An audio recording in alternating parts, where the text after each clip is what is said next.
¿Qué tal, mis hermanos? Muy feliz sábado para cada uno de ustedes. Qué contento estoy de llegar a este comienzo de sábado. Ya cuando llega el viernes, uno se levanta de una forma diferente, sabe que el día es corto, se apresura por terminar y dejar listo todo lo que haya que hacer, todos los quehaceres de la semana, los trámites, el trabajo y, y nos gozamos en saber que cuando llega la tardecita y comienza a ponerse el sol, ya estamos en un completo reposo, pudiendo dedicarnos completamente a nuestro Dios, a encontrarnos con hermanos.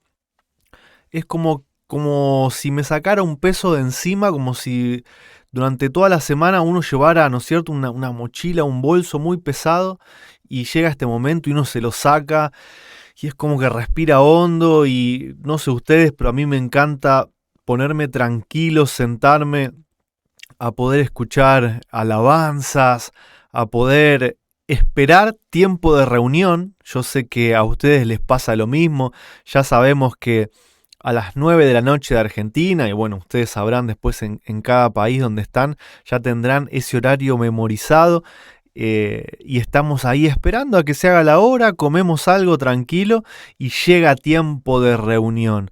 Lo más lindo que nos puede pasar cada viernes de noche y cada comienzo de sábado. Así que acá estamos listos para compartir una nueva lección de escuela sabática de los pioneros. Estamos en este nuevo trimestre, segundo trimestre, que abarca abril a junio, y el folleto se titula Grandes Movimientos de Reforma. Inauguramos este trimestre ya la semana pasada y hoy nos toca la lección número 2 que nos va a hablar sobre Noé y sobre el diluvio, este gran reformador que fue Noé, que le tocó predicar algo muy impopular en su tiempo, enviado por Dios, él casi contra todo el mundo, riéndose, burlándose. Y vamos a estudiar un poquito sobre este gran suceso que fue el diluvio en la tierra y sobre este personaje Noé, guiado por Dios para poder ir con su familia a comenzar un mundo mejor, porque todo el mundo anterior rechazó al Dios verdadero y lamentablemente casi que hubo que empezar de cero, ¿no es cierto? Así que los invito, sin más preámbulo, que podamos tener una palabra de oración para poder obtener la bendición de Dios, pedirle su bendición. Y bueno, ya después ustedes saben, les voy a presentar a los hermanos. Así que si me acompañan, les pido que podamos en reverencia buscar al Señor en oración.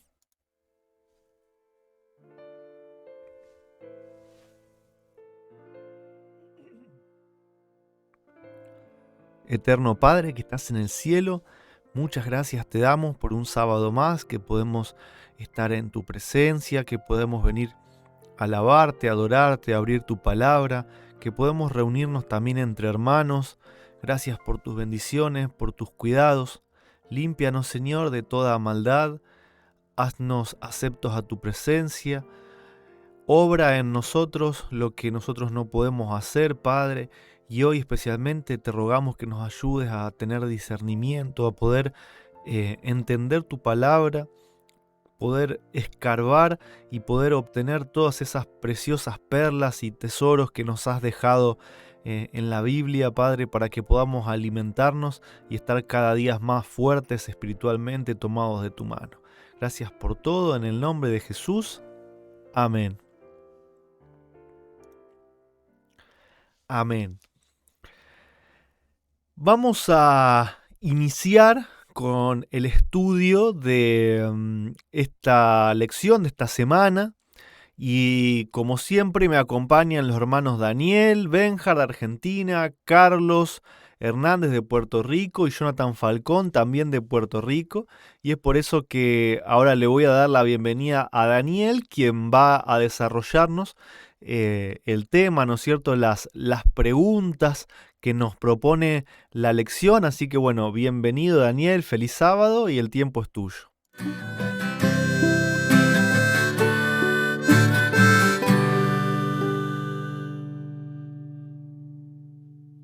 Hola, feliz sábado. Es una alegría para mí poder compartir la lección de esta semana con ustedes y nos toca ver la historia de Noé. La historia de Noé es uno de los movimientos de reforma, eh, quizás el primero a gran escala que Dios intenta con la humanidad. Y entremos directamente en la historia. La pregunta número uno nos dice: ¿en qué medida prevalecía la apostasía en la tierra antes del diluvio? ¿Qué tan arraigada estaba? Y nos cita Génesis capítulo 6, versículo 5. Dice: Y vio Jehová que la maldad de los hombres era mucha en la tierra, y que todo designio de los pensamientos del corazón de ellos era de continuo solamente el mal. ¿Qué es lo que vemos? Es que había maldad en los hombres. ¿Cuánta? Mucha. ¿En qué medida? Nos dice que todo designio de los pensamientos era de continuo, solamente al mal. Si nos ponemos a pensar, esto es terrible. Es decir, no había espacio para el bien, pero ningún espacio, porque era todo pensamiento constantemente de continuo, únicamente el mal. A ese nivel de apostasía y maldad se había llegado en aquella época. Y el contexto nos dice que el Espíritu de Dios contendía con el hombre, y llega un punto en el cual Dios dice: mi espíritu no contenderá más con el hombre. Y vemos aquí el principio de la libertad. Llega un momento en el cual la decisión del hombre se torna tan acentuada y única como en este caso, que Dios finalmente los deja. Su espíritu no contiende más con ellos para rescatarlos de ese camino. Sin embargo, la historia de Noé es justamente el último intento de Dios por alcanzarlos, de tratar de rescatarlos de los caminos por los cuales iban. Vamos a la pregunta número 2, que nos dice: ¿cuál fue el resultado inevitable de tal trayectoria? La trayectoria de maldad que describimos recién, ¿no? ¿Cuál es el resultado inevitable? Y me gustaría ampliar un poco esta pregunta, así que les ruego por favor que presten atención a los versículos que vamos a leer. Leemos nuevamente el versículo que leímos recién, Génesis 6:5, dice: Y vio Jehová que la maldad de los hombres era mucha en la tierra. ¿Dónde estaba la maldad del hombre? En la tierra. Noten ustedes lo que dice Génesis 6:11, dice: se corrompió la tierra delante de Dios, y estaba la tierra llena de violencia. Y miró Dios la tierra, y he aquí que estaba corrompida, porque toda carne había corrompido su camino sobre la tierra. Noten atención o presten atención al vocabulario de lo que dice aquí. ¿Qué es lo que se había corrompido? La tierra. ¿Qué es lo que estaba lleno de violencia? La tierra. Y nos preguntamos, ¿por qué la tierra estaba llena de violencia? Presten atención al versículo 12, porque ahí nos dice el por qué. La tierra estaba corrompida, la tierra estaba llena de violencia, porque toda carne había corrompido su camino sobre la tierra. Esto nos dice que la tierra hace referencia a la tierra, no a los hombres, ¿no? La tierra misma había sido corrompida, la tierra misma estaba llena de violencia. ¿Por qué? Porque los hombres estaban llenos de violencia. Así vemos que el hombre se llenó de maldad, de violencia, y corrompe su camino. ¿Y qué consecuencia trae esto? Que esa maldad pesa sobre la tierra. La tierra se corrompe por causa del pecado del hombre. Miren cómo este concepto está en Salmos capítulo 58, versículo 2. Dice: antes en el corazón maquináis iniquidades, hacéis pesar la violencia de vuestras manos en la tierra. La iniquidad de los malvados pesa sobre la tierra. La violencia de los que hacen iniquidad es un peso que la tierra tiene que sobrellevar. En Isaías 24:4 nos dice: se destruyó, cayó la tierra y enfermó, cayó el mundo. Enfermaron los altos pueblos de la tierra, y la tierra se contaminó bajo sus moradores, porque traspasaron las leyes, falsearon el derecho, quebrantaron el pacto sempiterno. Nos dice que la tierra se destruyó. El hombre en su rebelión contra Dios afecta a la tierra. El hombre en su espíritu de rebelión afecta a la tierra y la destruye. La tierra retorna o da fruto de aquello que se le siembra. Como se corrompieron los hombres, la tierra se corrompe. Como los hombres se llenaron de maldad, la tierra se llena de maldad. Como se destruyeron los hombres, se destruye la tierra. Como se enferman los hombres, se enferma la tierra. Y noten la palabra ¿por qué? En estos versículos. El por qué nos dice la razón, nos da la explicación. Porque los hombres quebrantaron, crucificaron la ley de Dios, que es amor a Dios y al prójimo, porque los hombres rechazaron el pacto sempiterno, porque rechazaron el Espíritu de gracia que los convencía de pecado y al mismo tiempo les ofrecía perdón. Por esta causa, por la maldad del hombre, la tierra se destruyó, la tierra cayó, se enfermó, el mundo se cayó, la tierra se contaminó bajo sus moradores. Notan cómo hace referencia al mundo natural, a la tierra. Es la tierra la que se destruye por la maldad del hombre. Este versículo de Isaías habla acerca del tiempo del fin, pero nos da un principio que también se aplica a la historia de Noé. Esto lo vemos hablando del tiempo del fin en Apocalipsis capítulo 11, 18, cuando dice que se airaron las naciones y tu ira ha venido y el tiempo de juzgar a los muertos y de dar el galardón a tus siervos los profetas, a los santos y a los que temen tu nombre, a los pequeños y a los grandes, y de destruir a los que destruyen la tierra. Así vemos que el hombre con su maldad destruye la tierra. Entonces, la pregunta nos decía, ¿cuál fue el resultado inevitable de esta trayectoria de maldad? Leemos el versículo citado, que es el versículo 7 del capítulo 6 de Génesis, que dice así: Y dijo Jehová, raeré de sobre la faz de la tierra a los hombres que he creado, desde el hombre hasta la bestia y hasta el reptil y las aves del cielo, pues me arrepiento de haberlos hecho. Noten ustedes que dice, Dios dice, raeré. Es Dios el que lo hace. ¿Tenemos algún otro versículo que nos amplíe lo que sucedió? ¿Tenemos algún otro versículo en la Biblia que nos dé más luz respecto de cómo esto ocurrió? Sí, leemos en Job capítulo 22 versículo 15 en primer lugar que dice, ¿quieres tú guardar la senda antigua que pisaron los varones perversos? Los cuales fueron cortados antes de tiempo, cuyo fundamento fue derramado con un diluvio, que decían a Dios, apártate de nosotros, y ¿qué nos ha de hacer el Omnipotente? Él les había llenado sus casas de bienes, por tanto el consejo de los impíos está lejos de mí. Y también leemos Isaías capítulo 54 versículo 7 en adelante, que dice, por un breve momento te abandoné, pero te recogeré con grandes misericordias. Con un poco de ira escondí mi rostro de ti por un momento, pero con misericordia eterna tendré compasión de ti, dijo Jehová tu Redentor, porque esto me será como en los días de Noé, cuando juré que nunca más las aguas de Noé pasarían sobre la tierra, así he jurado que no me enojaré contra ti, ni te reñiré. Y acá se nos presenta información adicional respecto de lo que ocurrió durante el diluvio. ¿Y qué es lo que vemos? Vemos a la generación antediluviana diciéndole a Dios, apártate de nosotros. Vemos al mundo antediluviano expulsando a Dios de sus vidas. ¿Y qué había hecho Dios con ellos hasta ese momento? Les había llenado sus casas con bendiciones. Vemos cómo Dios finalmente, con gran pesar, porque el contexto ahí en Génesis 6 nos dice que le dolió en el corazón, Él les da su voluntad y se retira de ellos. Dios esconde su rostro por un momento. Dios les da la voluntad y al retirarse, les retira su protección. Él hace esto porque así se lo demandan. Así se lo demandan al expulsarlo de su vida. Y como respeta tanto la libertad de cada individuo, de cada ser, Él se retira. Él sabe que esto causa la destrucción de ellos. Por eso dice, raeré de sobre la faz de la tierra a los hombres. Ahora, lo que le sucedió no fue nada que la Biblia no explique. Miren cómo lo dice en Job capítulo 20, 27, dice, los cielos descubrirán su iniquidad y la tierra se levantará contra él. Los renuevos de su casa serán transportados, serán esparcidos en el día de su furor. Esta es la porción que Dios prepara al hombre impío y la heredad que Dios le señala por su palabra. ¿Cuál es la porción de los impíos, de los que cometen iniquidad? ¿Cuál es la heredad de aquellos que rechazan a Dios y lo expulsan de su vida? ¿Cuál es la porción que Dios ha preparado por su palabra para el impío? Que la tierra se levante contra él. La tierra misma expulsa a sus habitantes. En otros lugares de la Biblia leemos o nos dice que la tierra vomita a sus habitantes. Luego, en Génesis 6, nos completaría esta imagen diciendo que dijo Dios a Noé, el fin de toda carne ha venido delante de mí porque la tierra está llena de violencia a causa de ellos. Y he aquí que yo los destruiré con la tierra. Dios los destruiría con la tierra.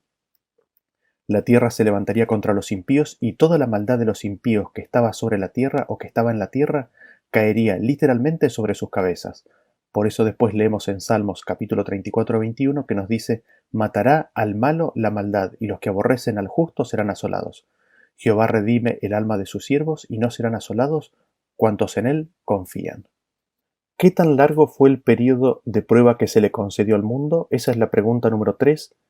Y Leemos el versículo 3 de Génesis 6 para responderla y dice: Dijo Jehová: No contenderá mi espíritu con el hombre para siempre, porque ciertamente él es carne, mas serán sus días 120 años. Y le agregamos el versículo 13 que dice: Y dijo Dios a Noé: El fin de toda carne ha venido delante de mí, porque la tierra está llena de violencia a causa de ellos. Y aquí que yo los destruiré con la tierra. Nos dice el versículo que el fin de toda carne había venido ante Dios.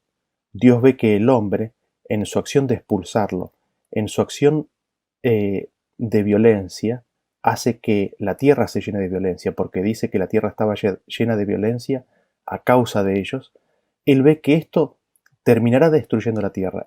Dios ve que el alejarse de ellos, el dejar de protegerlos, terminará destruyéndolos.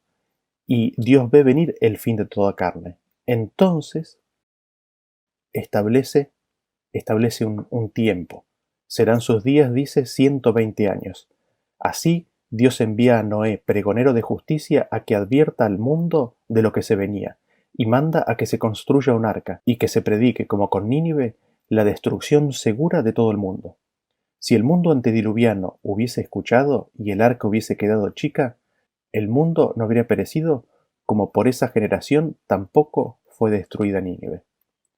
La pregunta número 4 nos dice por medio de qué agencia se iba a llevar a cabo la destrucción de la tierra. Nos da el versículo 17 que dice: He aquí que yo traigo un diluvio de aguas sobre la tierra para destruir toda carne en que haya espíritu de vida debajo del cielo, todo lo que hay en la tierra morirá. La agencia por medio de la cual se iba a llevar a cabo la destrucción de la tierra fue un diluvio de aguas. Así fue como la tierra se levantaría contra los impíos, la tierra vomitaría a sus habitantes. La pregunta número 5 nos dice cuál era el carácter de Noé. Leemos el versículo 9 y 7:1 de Génesis. Dice: Estas son las generaciones de Noé. Varón justo, era perfecto en sus generaciones. Con Dios caminó Noé. Dijo luego Jehová a Noé: Entra tú y toda tu casa en el arca, porque a ti he visto justo delante de mí en esta generación. Noé era varón justo, perfecto en sus generaciones. Como Enoc, se nos dice que Noé caminó con Dios. ¿Y qué instrucciones dio el Señor a Noé? Leemos los versículos 13 y 14. Dijo pues Dios a Noé: He decidido el fin de todo ser, porque la tierra está llena de violencia a causa de ellos, y aquí que yo los destruiré con la tierra. Hazte un arca de madera de gofer, harás aposentos en el arca, y la calafatearás con brea por dentro y por fuera. Vemos que Dios manda a Noé a que construya un arca. Esta arca tenía que tener habitaciones, piezas, y las tenía que calafatear, sellar con brea por dentro y por fuera.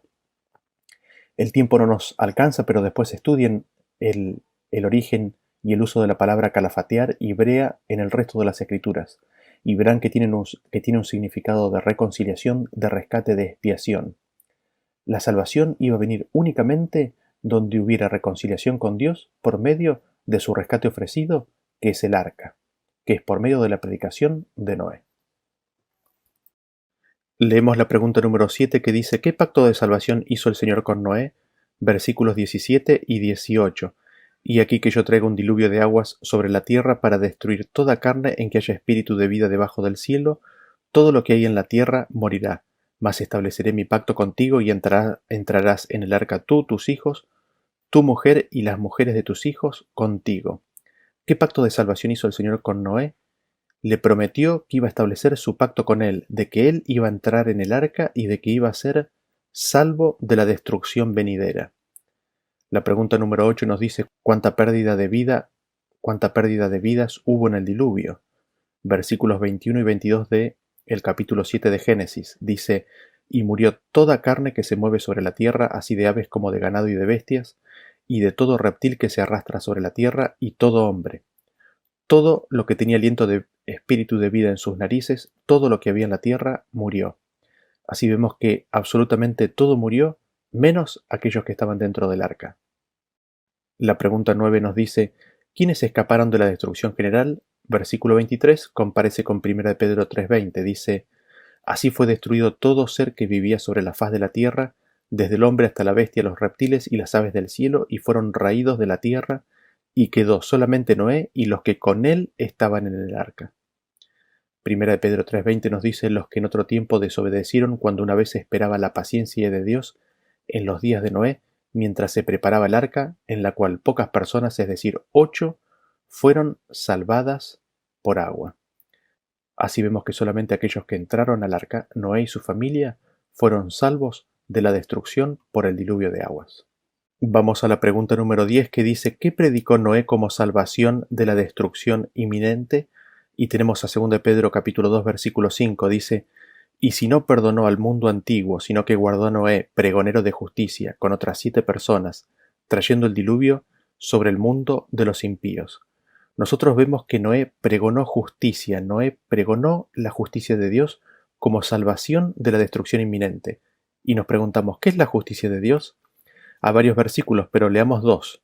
Salmos 119, 172 dice: hablará mi lengua tus dichos, porque todos tus mandamientos son justicia.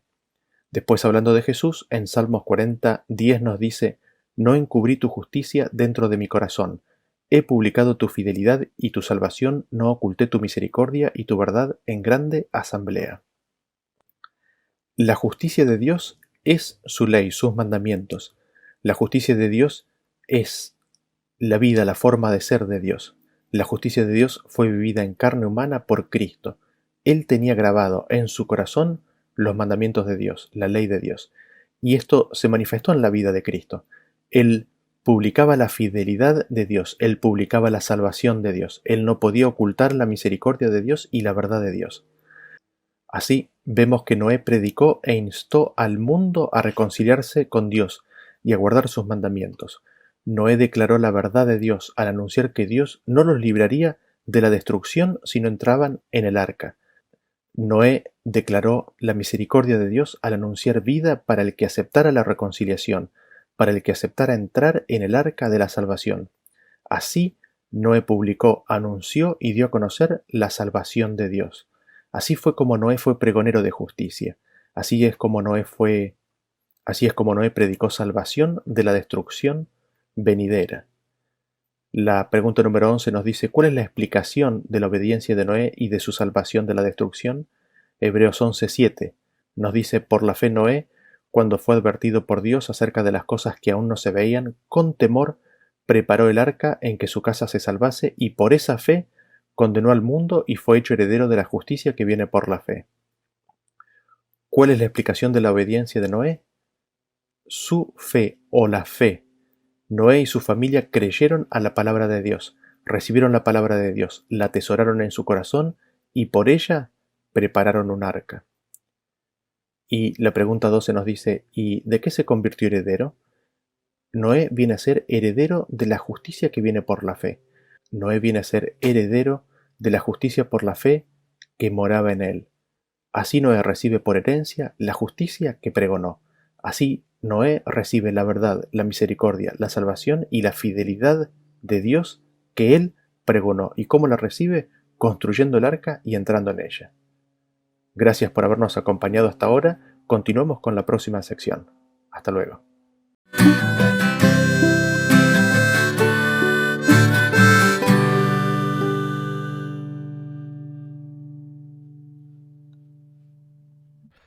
Muchas gracias, hermano Daniel. La verdad es que sumamente revelador el estudio que nos has compartido. Y acá, como siempre, me anoté varios puntos en los cuales reflexionar. Noé fue uno de estos personajes que llevó a cabo un gran movimiento de reforma, como así lo indica la lección. Muchas veces nosotros hemos estudiado desde chicos, ¿no es cierto?, la historia del diluvio, casi como si fuese una historia de niños, diciendo, bueno, a Dios se le acabó la paciencia porque el pecado era muy grande, como justificando, ¿no?, de que tenemos un Dios sin demasiada paciencia o que tiene un límite y que ese límite, o sea, está en Él, ¿no?, cuando Él se cansa. Y que de repente, bueno, agarró y mandó agua y los ahogó a todos. Esa es la creencia, ¿no es cierto?, que nosotros le hemos adoptado y es el carácter que le hemos adjudicado a Dios, ¿no es cierto? Un Dios que se le termina la paciencia y que empieza a liquidar a los seres humanos. Pero sin embargo vemos que en realidad esa es una idea errada, equivocada, porque no es lo que dice la palabra de Dios. El hermano Daniel nos mostró o nos explicó los versículos de Génesis a la luz de la Biblia. Y esa es la clave, ¿no es cierto? Cuando la Biblia explica la misma Biblia y no cuando nosotros le ponemos a las palabras el significado que a nosotros nos parece. Noé predicó la justicia de Dios. El hermano bien aclaró que la justicia de Dios son sus mandamientos, es su carácter. Y cuando leyó, me sorprendió, ¿no? Cuando leyó los textos, por ejemplo, en Job, cuando decía que Dios les daba los bienes que ellos tenían en sus casas. Dios les daba la vida, les daba las bendiciones, les daban sus bienes. Dios no les traía muerte. Ellos le dijeron a Dios, ¿no es cierto? Apártate de nosotros. Y entonces, como Dios nos creó con libre albedrío, Dios no puede obligar a la gente a cuidarla y a bendecirla. Cuando las personas dijeron, apártate de nosotros, eso es lo que hizo Dios. Y lo hizo con dolor, así como también lo hizo cuando Jesús murió en la cruz, ¿no es cierto?, a causa de los pecados. Y me sorprendió muchísimo, o en realidad ya hace unas semanas que vengo estudiando el tema, y me apasionó entender los resultados del pecado, ¿no? Que muchas veces creemos que el pecado es, bueno, una mala acción que se anota en un librito y queda como un registro, ¿no es cierto? Y acá vemos que el pecado es mucho más que eso. La maldad del pecado contamina la tierra, ¿sí? A ver, no quiero utilizar palabras que quizás no estén en la Biblia, ¿no? Pero es algo más que simplemente una acción escrita o registrada en un libro. Deja un rastro, deja una consecuencia literal, física. Y les tiro una pista. Si ustedes estudian este tema de la contaminación del pecado, hoy lo hemos visto en cuanto a la tierra, pero también se van a llevar una gran sorpresa al ver que el pecado también contamina a las personas. Yo con mi pecado puedo contaminar a los demás. Y eso es tremendo, ¿no es cierto? Es tremendo. Mi influencia, mis vibraciones, por lo que yo hago y por lo que tengo adentro de mí, afectan tanto a las personas como a la tierra. Y no es solamente que estamos hablando del cambio climático, ¿no? Que bueno, los gases invernaderos o el escape de mi auto y los combustibles y el petróleo y los aerosoles, o sea, no estamos hablando de eso en este caso, que obviamente también colabora a que la naturaleza se contamine. Acá estamos hablando específicamente del pecado, de la maldad del pecado. Y podemos sacar entonces la conclusión de que, si bien la Biblia dice, ¿no es cierto?, que Dios destruyó al hombre, después nos explica cómo, que es retirando su bendición, podemos sacar como conclusión una frase, ¿no es cierto?, que acá anoté, que es, según el lenguaje bíblico, Dios hace lo que permite que suceda. No es que Dios agarró a las personas, los agarró del pelo, los metió bajo del agua, los ahogó y cuando ya dejaban de respirar los soltó, ¿sí? Dios dice que Él lo hace porque Él está retirando su protección y permite que cada persona coseche lo que sembró. Eso es el lenguaje bíblico. Cuando dice que Dios hace es porque Él permite que suceda. Esto es específicamente en las cosas malas, ¿no es cierto? Porque Dios no puede contradecir su propio carácter. Si su ley dice no matarás y su carácter es la ley, obviamente Dios no puede utilizar la muerte como una herramienta para poner orden, ¿no es cierto? La tierra se levantará contra él. Ese es el castigo. Es como que la tierra reconoce quién es su creador y la tierra vomita a los hombres que la han contaminado, ¿no es cierto? La tierra tiene un límite donde donde se destruye, como cualquiera de nosotros, ¿no es cierto? Si contaminamos nuestro cuerpo, algunos podrán tener un poco más años de vida, otros menos, pero terminamos perdiendo la vida. Y con la tierra sucede lo mismo, ¿no es cierto? Y recuerdo la escena de la crucifixión de Jesús, cuando él llevaba todos los pecados del mundo sobre él, como un fenómeno de oscuridad se posó sobre la cruz y no se veía ni a 10 centímetros lo que estaba del otro lado, y la sierva de Dios dice que esto no fue un fenómeno natural, sino que fue una manifestación del pecado, ¿sí?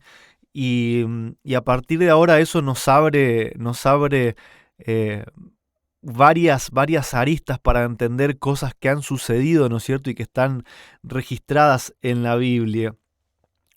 ¿Por qué se dice que Dios les daba 120 años? Una forma de entenderlo es como lo entendimos siempre. Tienen 120 años para arrepentirse. Si no lo hacen, los ahogo. Esa es una forma. La otra forma es que Dios conoce todo desde el principio, que Él conoce su creación y que Él sabía que al ritmo que iba el hombre, con sus pensamientos de continuo al mal, a la tierra le iban a quedar 120 años de vida, y que si el hombre no se arrepentía y Dios no podía proteger, inevitablemente se iba a destruir, porque Dios conoce, ¿sí? Dios conoce. Es más, cuando yo a veces me descuido, ¿no? Y me alimento y tomo frío, yo digo, mañana seguramente voy a aparecer enfermo. Y así sucede. Seguramente al otro día me esté sintiendo mal porque me conozco. Imagínense Dios que hizo todas las cosas y que conoce cuántos pelos tengo en mi cabeza, si Él no sabía cuánto tiempo le iba a quedar a la tierra, que estaba siendo completamente contaminada por el hombre, ¿no es cierto? Pero en cuanto a Noé, podemos decir que él predicó para reformar al mundo. ¿Y qué predicó? Predicó el verdadero carácter de Dios. Les predicó que Dios quería la vida de las personas, que se arrepientan porque Él los quería proteger, que si ellos rechazaban a Dios y Dios no los podía proteger, la ruina vendría sobre ellos porque iban a cosechar lo que sembraron. Fíjense qué diferente es ver a un Noé que diga arrepiéntanse porque el Dios asesino va a venir y los va a ahogar a todos por no obedecerlo. Parece hasta una locura pensarlo de esa manera, pero es la forma en la que lo habíamos pensado toda la vida, o la forma en la que nos habían enseñado a entenderlo. Cuando Dios es un Dios de misericordia, un Dios de paz, un Dios de amor, que no quiere que sus hijos perezcan. Él quiere traer vida y la trae en abundancia para el que quiere, ¿sí? El originador de la muerte, el que utiliza la muerte, es Satanás. El originador del pecado es Satanás. Y él va a tener que llevar sobre sí todas las consecuencias de que produce el pecado, ¿no es cierto? La verdad, bueno, sorprendente. Podría estar hablando 2 horas sobre esto, porque la verdad es revelador, es magnífico conocer el carácter del Dios que predicó Noé, ¿no es cierto? Un Dios diferente al que nosotros hemos conocido en el cristianismo desde siempre, ¿no? Y a partir de ahora creo que esto nos va a abrir la cabeza, nos va a abrir la mente para empezar a ver a Dios de otra forma y empezar también a estudiar la Biblia de otra forma, escarbando, siendo responsables, ¿no es cierto? Como la parábola del que vendió todo para comprar ese terreno donde estaba el tesoro escondido, y no creer que somos sabios así simplemente porque nacimos y leemos un solo versículo y sacamos una conclusión por ese solo versículo, cuando la Biblia está plagada de pruebas que nos pueden hablar sobre un mismo evento, ¿no es cierto? Entonces pidámosle sabiduría a Dios para poder avanzar en este sentido. Ahora va a continuar Carlos Hernández con esta otra sección nueva a la que no estamos acostumbrados de esta lección, donde se nos da un material aparte sobre el cual poder pensar, sobre el cual poder razonar, buscar otros textos, otros versículos, ¿no es cierto? Así que vamos a ver cómo nos sorprende para bien el hermano y qué es lo que nos trae para nosotros. Adelante, hermano Carlos.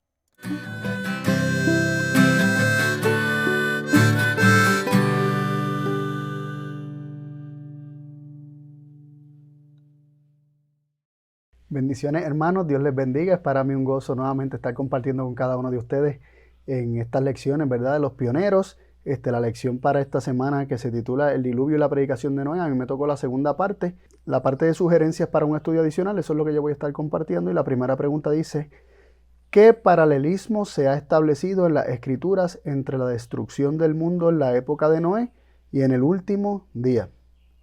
Buscando en la Biblia, ¿verdad? Llegamos a encontrar versículos tales como el que se encuentra en Mateo 24:37, que se repite también en Lucas, en Marcos, en Lucas, dice así: mas como en los días de Noé, así será la venida del Hijo del Hombre. Porque como eran en los días antes del diluvio, estaban comiendo y bebiendo, tomando mujeres, los maridos y dándolas los padres hasta el día que Noé entró en el arca, y no conocieron hasta que vino el diluvio y tomó a todos. Así será también la venida del Hijo del Hombre. Este versículo nos deja saber que la segunda venida de Cristo y los eventos que la rodean están íntimamente conectados con los tiempos de Noé y con la destrucción del mundo por medio de un diluvio. Y nos llama la atención, ¿no?, cómo se describe la condición de los hombres en los días de Noé, para que también nos sirva por señal para la segunda venida de Cristo. La segunda pregunta nos dice: ¿cuál fue la prueba de la fe de Noé? O la prueba de fe de Noé. Y para eso quisiera leer Hebreos 11:7. Hebreos 11:7 dice así: por la fe Noé, habiendo recibido revelación de cosas que aún no se veían, aparejó con mucho cuidado el arca en que su casa se salvase. Arca por la cual condenó al mundo y fue hecho heredero de la justicia que es por la fe. Aquí se nos revela que Noé todo lo que hizo lo hizo por fe, porque creyó la palabra de Dios, porque creyó las instrucciones de Dios, porque creyó lo que Dios le reveló acerca del futuro.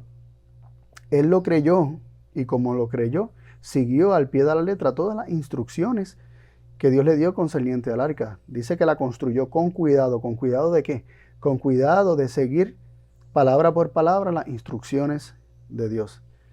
Así que lo que nos prueba la fe de Noé es que él le creyó a Dios y construyó el arca sabiendo que iba a ocurrir lo que Dios le había revelado que iba a ocurrir. Él creyó la palabra de Dios, y la prueba de su fe es la construcción del arca. La siguiente pregunta nos dice: ¿en vista de qué predicaba Noé la justicia? ¿En vista de que con qué propósito predicaba Noé la justicia? Segunda de Pedro 2:5 nos dice así: y si no perdonó al mundo viejo, mas guardó a Noé, predicador de justicia, con otras 7 personas, trayendo el diluvio sobre el mundo de malvados. Aquí nos dice que Noé era predicador de justicia y que el mundo era malvado. Nos dice así, primera de Pedro 3, 18 al 20.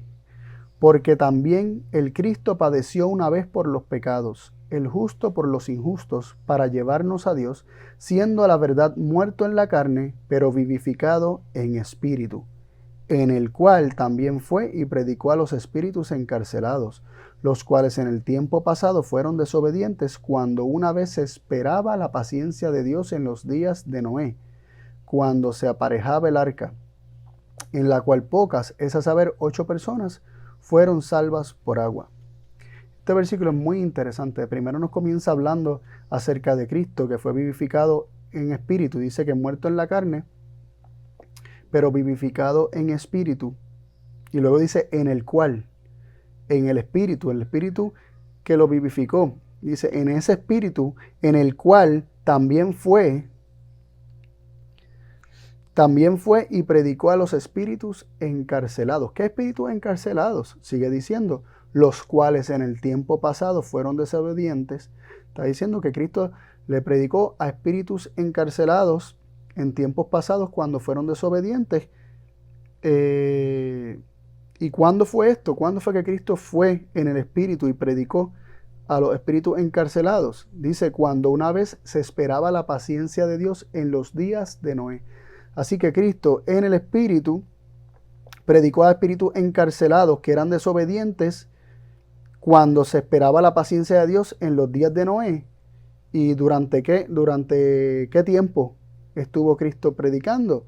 Cuando se aparejaba el arca. Así que la predicación de Cristo duró la construcción del arca. La construcción del arca era una predicación en sí misma, pero a la vez Noé estaba predicando con su voz y con su testimonio. También nos dice en Génesis 6, versículo 3, y dijo el Señor, no contenderá mi espíritu con el hombre para siempre, porque ciertamente él es carne, mas serán sus días 120 años. Aquí se nos presenta el Espíritu del Señor contendiendo con el hombre por 120 años, ¿verdad? Siendo paciente por 120 años, dando un periodo de 120 años. Y eso conecta con el versículo anterior que leímos, el versículo 20 de 1 Pedro 3, donde dice, cuando una vez esperaba la paciencia de Dios en los días de Noé, cuando se aparejaba el arca. La paciencia de Dios está esperando mientras se aparejaba el arca. Mientras se construía el arca, durante esos 120 años de construcción del arca, durante esos 120 años de paciencia de Dios, se estuvo predicando. Cristo en el Espíritu, por medio de Noé, les predicó la justicia a un mundo perverso, a un mundo malvado, como nos decía 2 de Pedro 2:5. La pregunta número 4 nos dice así: ¿podría haber sido un predicador de la justicia en su época sin proclamar la inminente destrucción del mundo? Y la respuesta es que no, porque el mundo en el que él vivía era un mundo malvado y la destrucción de ese mundo había venido delante de los ojos de Dios, como dice Génesis capítulo 6, versículo 13, el fin de toda carne ha venido delante de mí, así como también se menciona que el clamor de los hijos de Israel en Egipto había venido delante de Dios cuando él le habla a Moisés desde la zarza. Y eso significa, ¿verdad?, que él estaba viendo lo que estaba ocurriendo, ¿no? Y ya le estaba viendo el fin de cómo iba a terminar todo. El fin de toda carne había venido delante del Señor. El mundo era perverso, el mundo era malvado, y la advertencia tenía que darse en conexión con las obras de estos hombres y con el espíritu que estaba dirigiendo a estos hombres malvados en este mundo. La pregunta 5 dice, ¿se predicaba el evangelio de la justicia por la fe en la época de Noé? ¿Se predicaba el evangelio de la justicia por la fe en la época de Noé? Génesis 6:8 nos dice, pero Noé halló gracia en los ojos del Señor. ¿De quién está hablando? ¿Quién halló qué?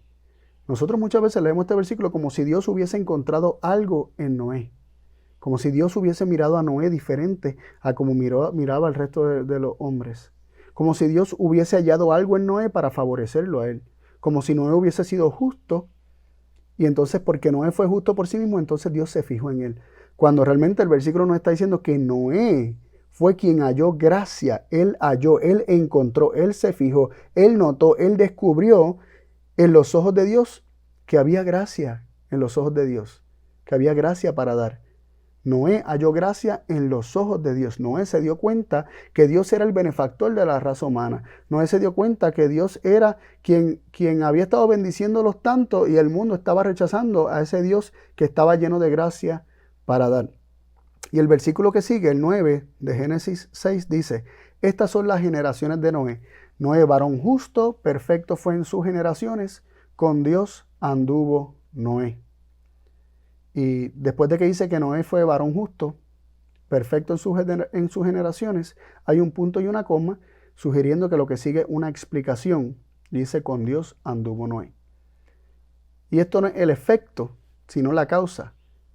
Noé, si agrupamos estos dos versículos, si vemos lo que se nos declara, que Noé haya gracia en los ojos de Dios, él se fija que Dios tiene gracia en sus ojos para dar, que Dios mira con gracia a los hombres.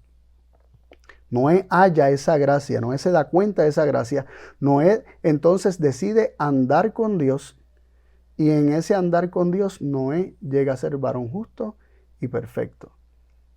Y esto nos lo confirma toda la historia de Noé, o sea, cómo él escuchó la voz de Dios, cómo le creyó a Dios, cómo construyó el arca, cómo obedeció cuidadosamente en la construcción del arca y de seguir todas las instrucciones de Dios. Y en Génesis 7:1 se nos dice: y el Señor dijo a Noé: entra tú y toda tu casa en el arca, porque a ti he visto justo delante de mí en esta generación. Noé es declarado justo por la fe, porque le creyó a Dios, porque le creyó a Dios. Nadie puede ser justo sin creerle a Dios. Nadie. La justicia de Dios únicamente se obtiene por medio de la fe. ¿En qué contexto se proclamó el mensaje? Nos dice la pregunta número 6. ¿Cuál era el contexto de la proclamación del mensaje de Noé? Tanto en palabras como en acciones, ¿verdad? Nos dice en Génesis 6:5 lo siguiente: y vio el Señor que la malicia de los hombres era mucha sobre la tierra, y que todo el intento de los pensamientos del corazón de ellos ciertamente era malo todo el tiempo. Así que la malicia era mucha sobre la tierra, el intento de los pensamientos del corazón de los hombres era todo el tiempo malo, todo el tiempo dirigido hacia el mal, todo el tiempo apuntaba hacia lo malo. No había ni un momento para reflexionar lo bueno. Dice que todo el tiempo era dirigido hacia el mal. Y quisiera leer unos versículos que se encuentran en Job 22, del 15 al 18, que también nos dice cuál era la actitud de estos hombres. No solamente nos dice que eran malos, sino qué actitud tenían hacia Dios. Job 22, del 15 al 18 dice: ¿quieres tú guardar la senda antigua que pisaron los varones perversos, los cuales fueron cortados antes de tiempo, cuyo fundamento fue como un río derramado? Que decían a Dios: apártate de nosotros. ¿Y qué nos ha de hacer el Omnipotente?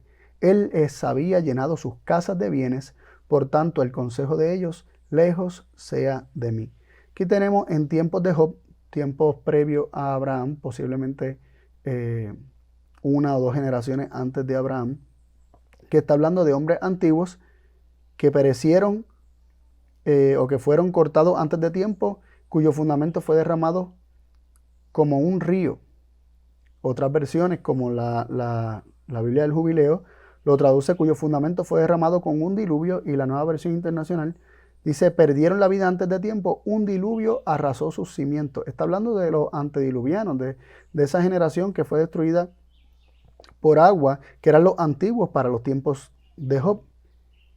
Y dice que ellos decían a Dios: apártate de nosotros. ¿Qué nos ha de hacer el Omnipotente? Está diciendo: ¿qué Él puede hacer por nosotros? Aléjate de nosotros, le decían a Dios, aléjate. Y dice que a pesar de esto, ellos hacían esto ignorando que Él era el que les había llenado sus casas de bienes.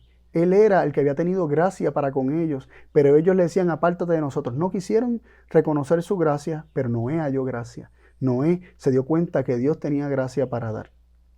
Y Noé decidió caminar con Dios, y esto lo separó del resto del mundo, porque caminando con Dios llegó a ser justo y perfecto. ¿Podría haber sido proclamado en aquella época sin este entorno especial? La justicia en cualquier época puede ser proclamada, pero debido a la maldad de los hombres debió ser proclamada de la forma en que fue proclamada. No había otra forma de proclamarse la justicia en tiempos de Noé que de esta forma.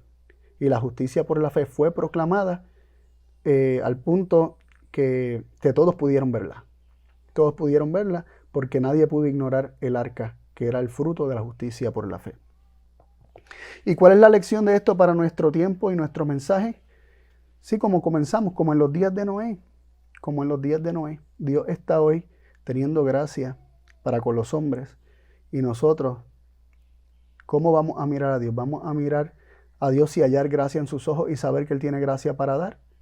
Como en los días de Noé. Dios está buscando también un pueblo que se dé cuenta de su amor, de su gracia, de su misericordia, y debido a ello decida caminar con Él y sean santificados y justificados de tal forma que puedan revelar al mundo su justicia, que puedan revelar al mundo su carácter, que puedan revelar al mundo su misericordia. Y que sea por medio de testimonio más que con las mismas palabras. Que con el mismo testimonio se revele al mundo la justicia de Dios, que es por medio de la fe.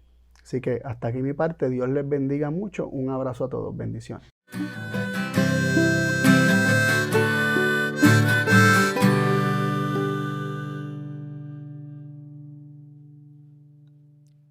Muchas gracias, Carlos. Excelente lo que has compartido con nosotros, y también, bueno, he anotado algunos puntos para poder acá conversar juntos. En principio, dos comparaciones, ¿no es cierto? Los tiempos de Noé con los tiempos previos a la segunda venida de Cristo. Es totalmente comparable, así lo dice la Biblia, ¿no? Y hay dos puntos en los que quisiera hacer esa comparación. El primero es que en el tiempo de Noé la gente no conocía el carácter de Dios, no conocía la justicia de Dios, y es por eso que Noé tuvo que hacer un gran movimiento de reforma para presentar el carácter de Dios, para decirles: Dios nos quiere su muerte, Dios los quiere proteger, arrepiéntanse, vuelvan a los mandamientos de Dios, porque de esa forma habrá protección y van a poder salvar sus vidas. Y la segunda es la forma en la que se destruye el mundo. Antes, ¿sí? En la época de Noé, hemos entendido hoy que no fue Dios el que mató a la gente, sino que la gente misma contaminó la tierra y la tierra los vomitó. Y también esto es comparable a la segunda venida de Cristo. No voy a entrar en detalles, pero pueden revisar del trimestre pasado la lección número 12, cuando también me ha tocado a mí estar acá coordinando la lección, e hicimos una explicación de los eventos de lo que va a pasar después del milenio, ¿no es cierto? Y esa descripción de los eventos cronológicamente ordenados también es aplicable a la segunda venida de Cristo, ¿sí?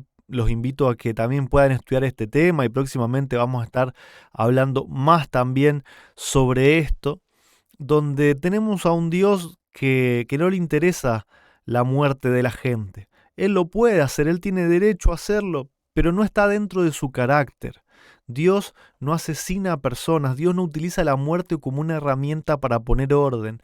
Y así como Él dejó de proteger al mundo en los días de Noé y la tierra vomitó a las personas, lo mismo también va a suceder en la segunda venida de Cristo. Así como en los días de Noé, así también va a ser la venida del Hijo del Hombre. Dios quiere la vida de sus hijos, no quiere que perezcan, Él no los destruye. Y con una total tristeza se tiene que retirar cuando nosotros le decimos: no quiero que gobiernes mi vida, aléjate de mí.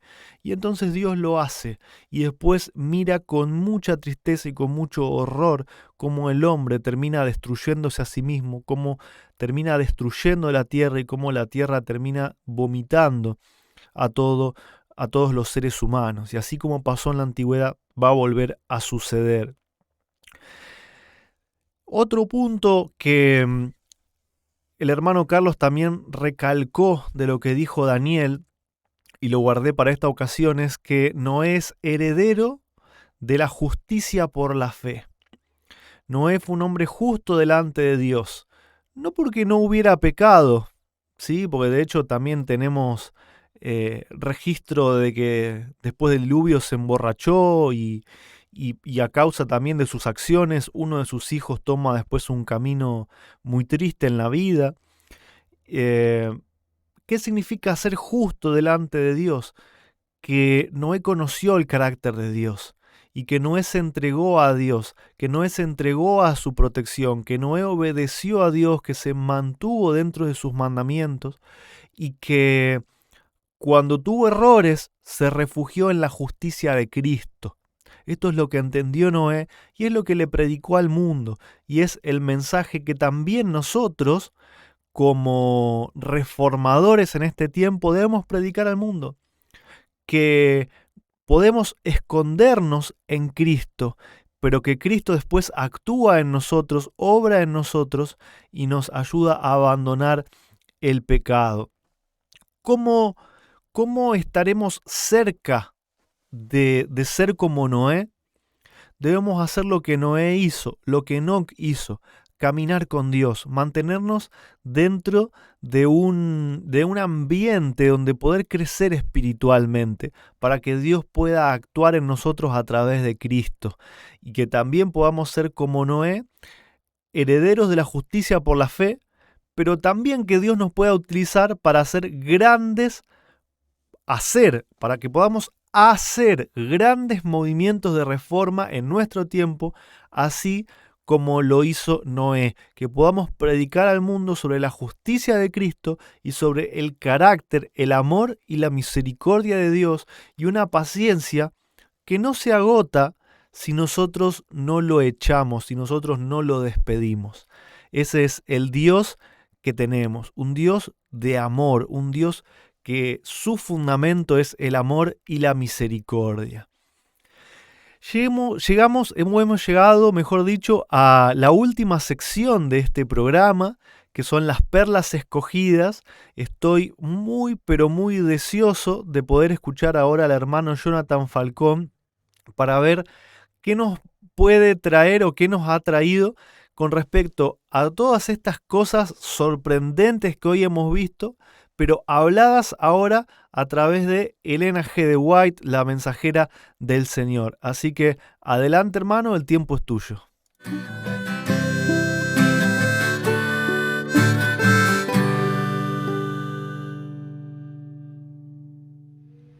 Saludos, hermanos, agradezco el tiempo, ¿verdad?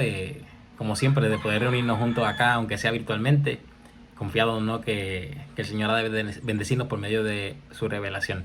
Y continuaremos con nuestras perlas escogidas. Todas las perlas que se han escogido han sido del capítulo 7 del libro Historia de los Patriarcas y Profetas, titulado El Diluvio. Así que, ¿verdad?, me podrán seguir, ¿verdad?, aquellos que hayan estudiado este capítulo con relación a las citas que quiero compartir. Han sido muchas. Si fuera por mí, leía el capítulo completo, ¿verdad?, pero por cuestión de tiempo vamos a resaltar algunas perlas que escogimos a fin de presentarlas que aporten a esta lección. Hay una que se encuentra en el párrafo 70.1 y es justo al final, y dice acerca de los antidiluvianos: no deseaban conservar a Dios en su memoria y llegaron a negar su existencia. Adoraban a la naturaleza en lugar de rendir culto al Dios de la naturaleza.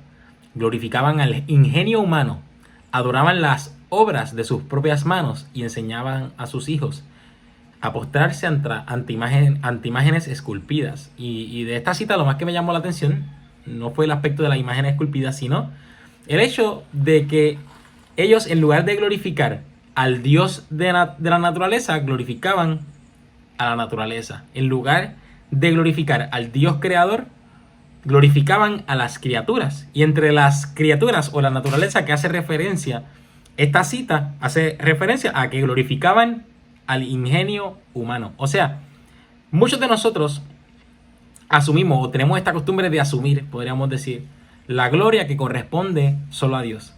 Y esto es parte, ¿no?, de glorificar a la naturaleza. Esto es parte de glorificar la creación en lugar del Dios creador o el Dios de la naturaleza. Así que hay una primera bandera, ¿no?, que levantamos con esta cita, y es que tenemos que tener sumo cuidado de no enfocar, ¿verdad?, nuestra mirada en las cosas humanas, de no maravillarnos por las cosas que puede hacer cualquier hombre, sino que siempre reconozcamos que todo lo que el hombre puede hacer, siempre ha de hacerlo con el poder de Dios, y por lo tanto la gloria es únicamente para Dios.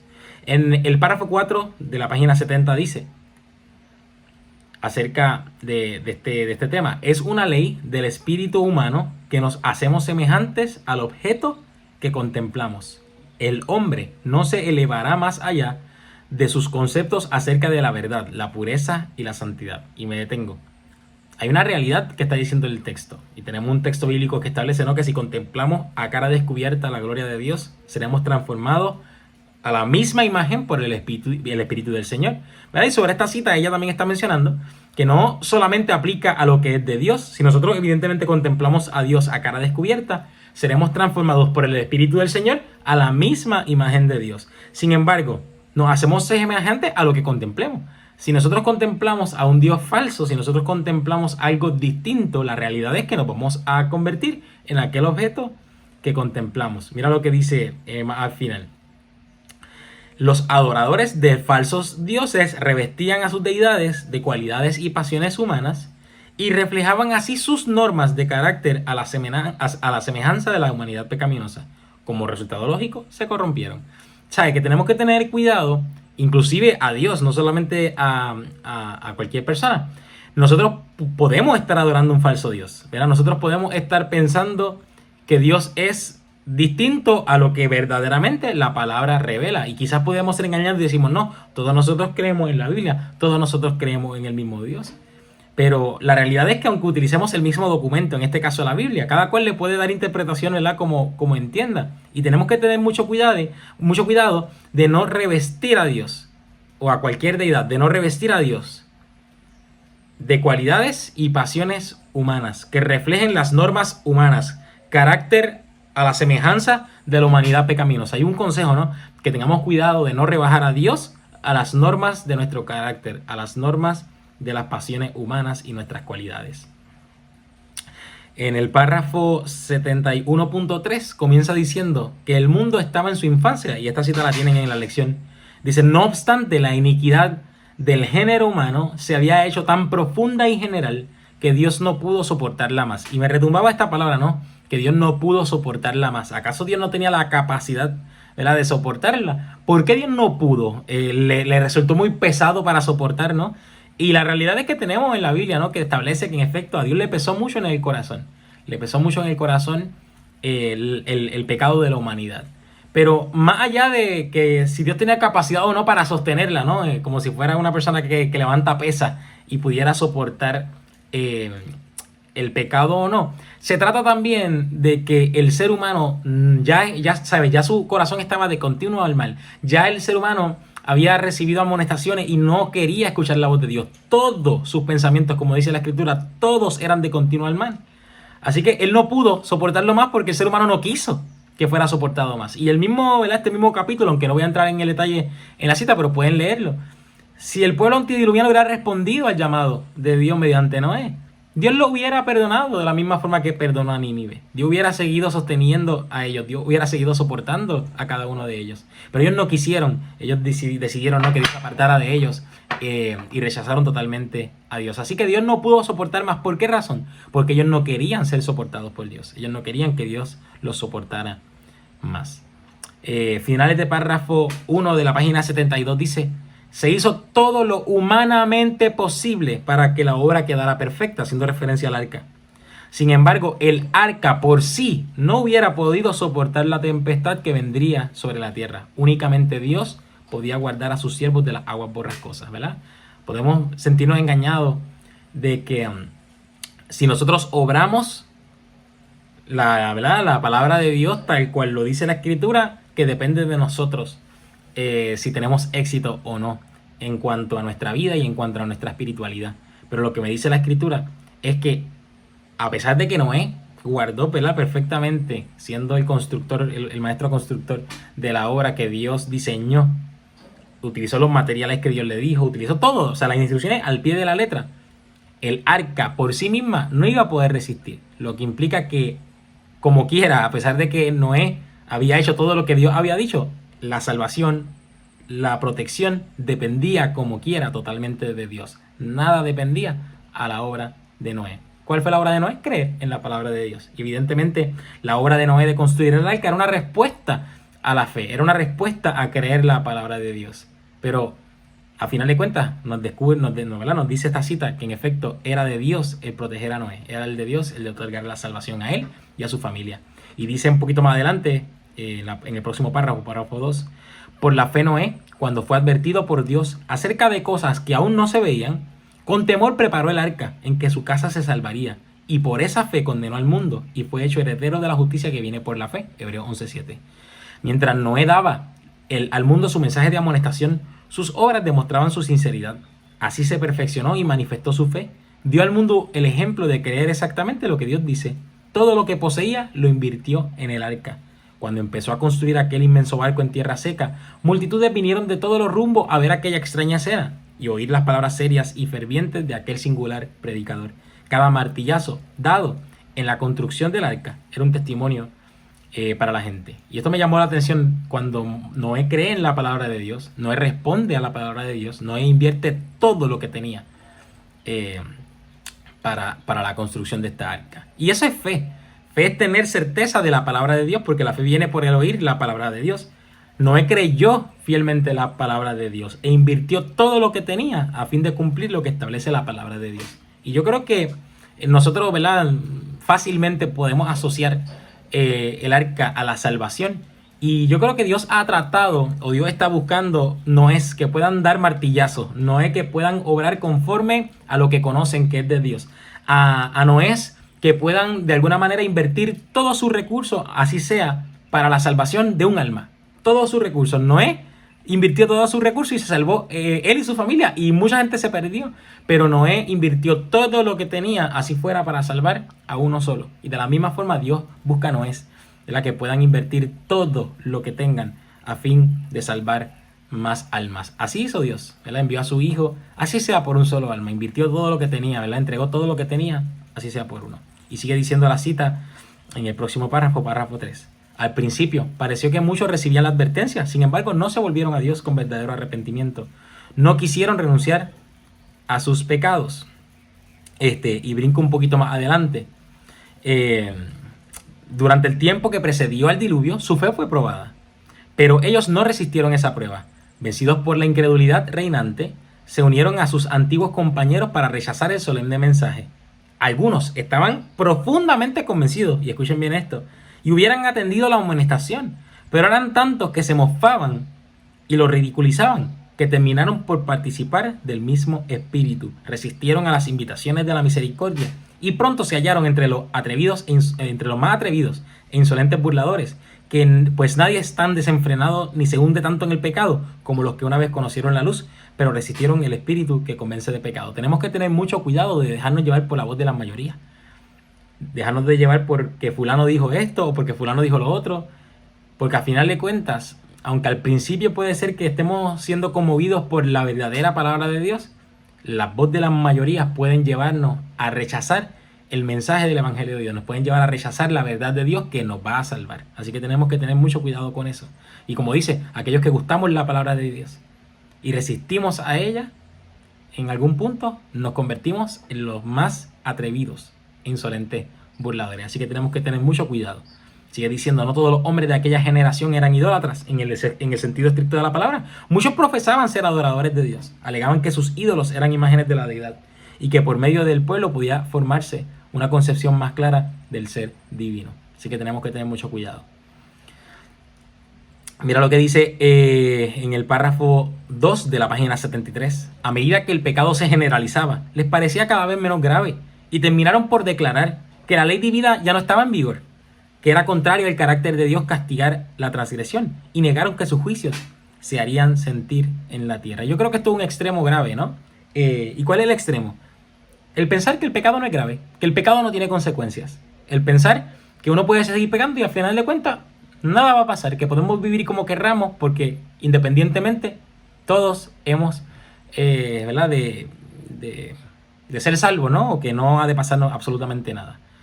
Pero tenemos que tener mucho cuidado de no rebajar, ¿verdad?, la gravedad del pecado. El pecado es grave. La paga del pecado trae muerte, ¿verdad? O es muerte, como dice la Escritura. Y que tenemos que tener mucho cuidado de no pensar en efecto que los pecados son poco graves. La realidad es que se ha de sentir las consecuencias del pecado si persistimos en él.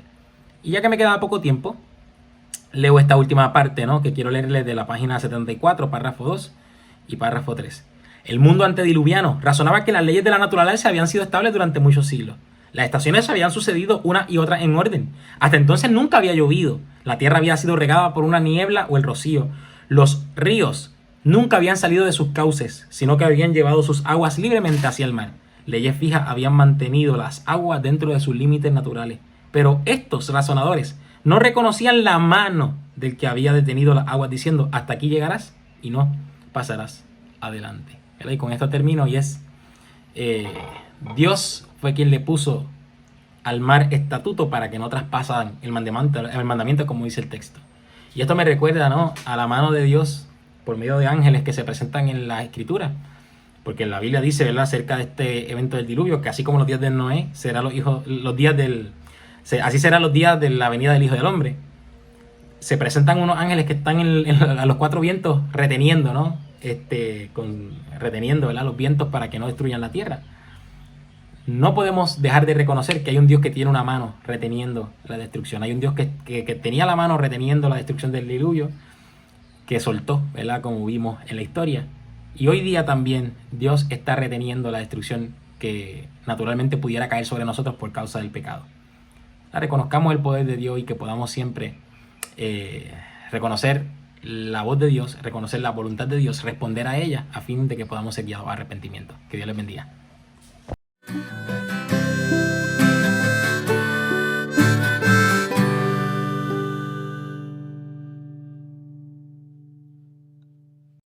Muchas gracias, hermano Jonathan. Muy clara la sierva del Señor también en su relato.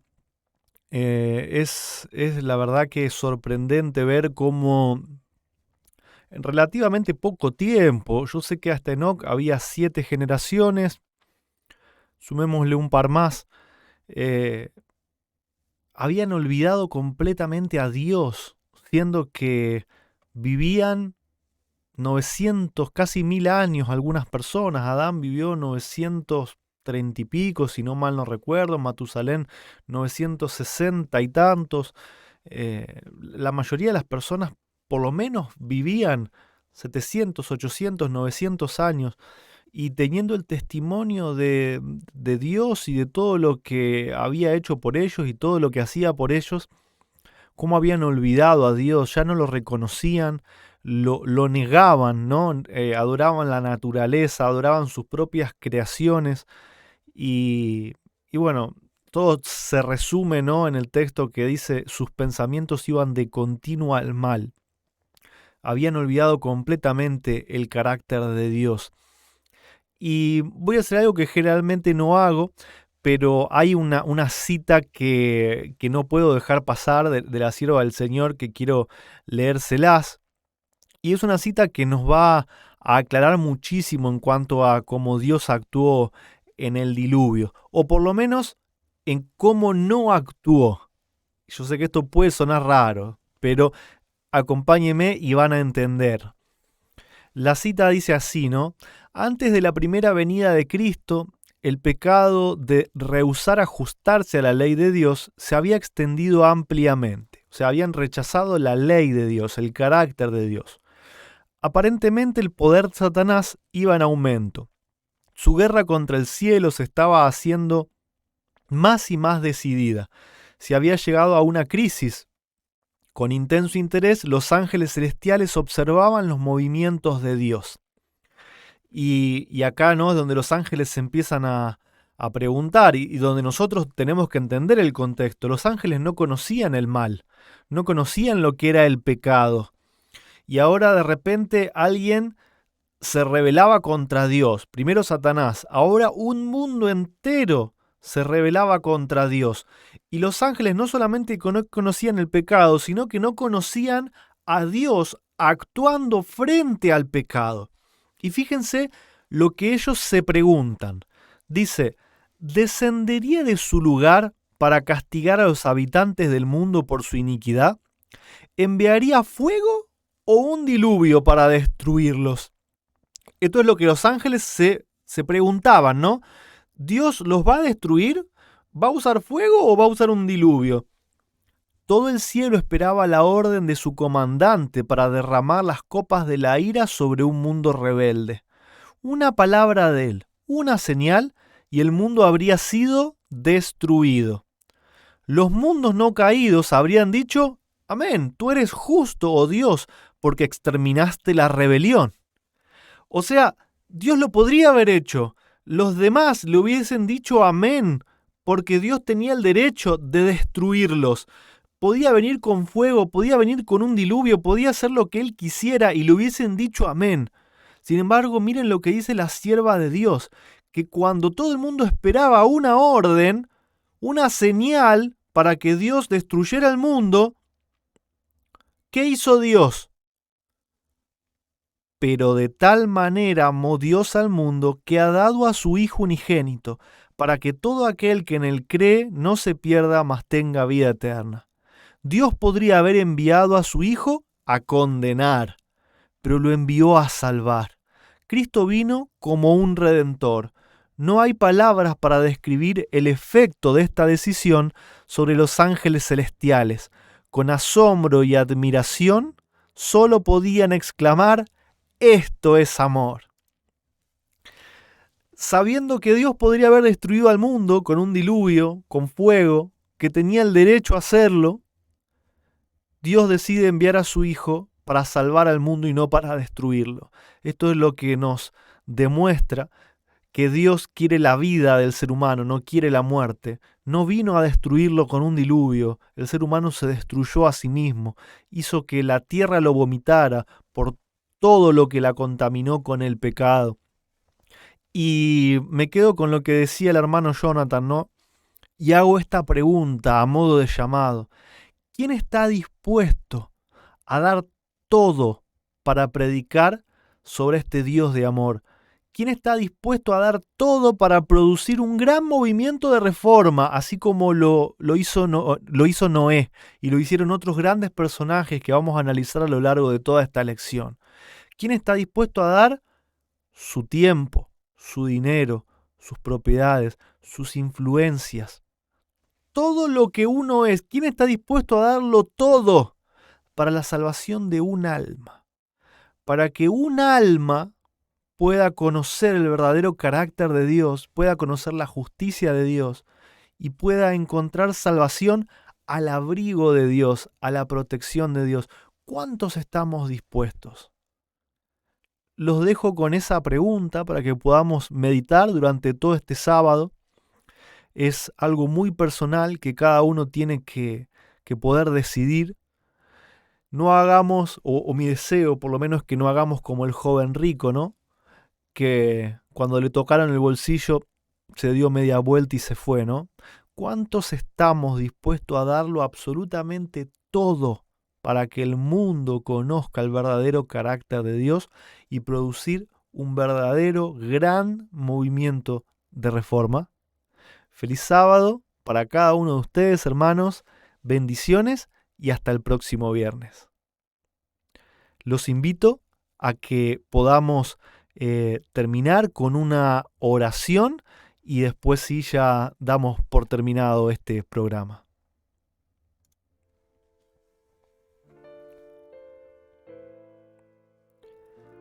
Eterno y amoroso Padre, gracias te damos por todo lo que nos das, porque nos ha quedado claro que constantemente nos estás bendiciendo, nos estás dando dones, que tú nos sostienes con vida, Padre, que tú nos salvas de la destrucción a cada momento, que nos salvas del enemigo y que nos salvas de nosotros mismos en todo lo que hacemos.